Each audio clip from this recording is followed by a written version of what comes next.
Boss. ಇವತ್ತು ನಿಮ್ಮ ಮುಖ ನೋಡಿದ್ರೇ ಗೊತ್ತಾಗುತ್ತೆ ನೀವು ಎಷ್ಟು ಖುಷಿಯಾಗಿದ್ದೀರಾ ಅಂತ. ಹೌದು ದುರ್ಗಾ, ನನಗೆ ತುಂಬಾ ತುಂಬಾ ಅಂದ್ರೆ ತುಂಬಾ ಖುಷಿ ಆಗ್ತಾ ಇದೆ. ನನ್ನ ಲೈಫಲ್ಲಿ ಈ ತರ ಒಂದು ಮಿರಾಕಲ್ ನಡೆಯುತ್ತೆ ಅಂತ ನಾನು ಇಮ್ಯಾಜಿನ್ ಕೂಡ ಮಾಡಿರ್ಲಿಲ್ಲ ದುರ್ಗಾ. ಇವತ್ತು ನಮ್ಮಮ್ಮ ನಮ್ಮ ಕಣ್ಮುಂದೆ ಇದ್ದಾರೆ. I just can't imagine. I am on top of the world.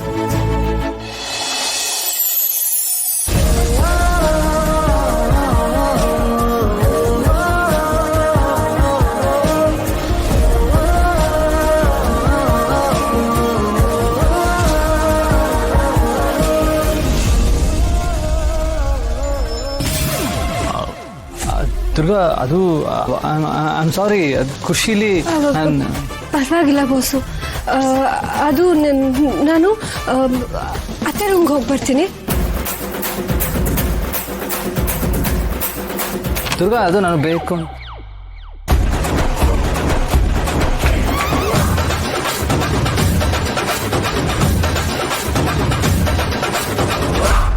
ನೋಡು, ಬರೀ ನನಗೆ ಮಾತ್ರ ಅಲ್ಲ, ಗಾಳಿಗೂ ನೀನು ಈ ರೂಮ್ನ ಬಿಟ್ಟೋಗೋದು ಇಷ್ಟ ಇಲ್ಲ ಅನ್ಸುತ್ತೆ. ನಿಲ್ಲೇ ಇರಬೇಕು ಅಂತ ಅದಕ್ಕೂ ಆಸೆ.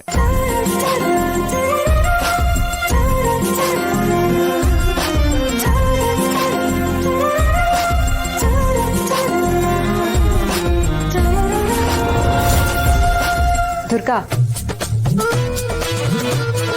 ಅಕ್ಕ, ಇದೆಲ್ಲ ನಿನ್ ಕೆಲ್ಸನಾ?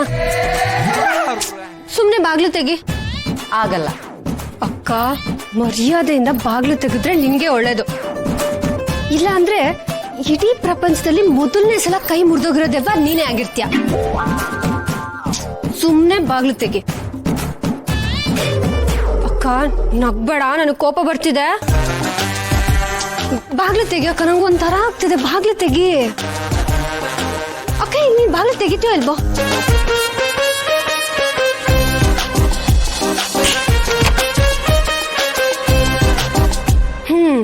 ಕೈ ಉಳಿತು. ಮನುಷ್ಯರಾಗಿರ್ಲಿ ದೆವ್ವಗಳಾಗಿರ್ಲಿ, ಈ ಒಡ ಹೊಡ್ದವ್ರು ಮಾತ್ರ ಒಬ್ರಿಗೊಬ್ರು ಹೊಡೆಯೋ ಧಮಕಿ ಹಾಕೋದನ್ನ ಮಾತ್ರ ನಿಲ್ಸಲ್ಲ.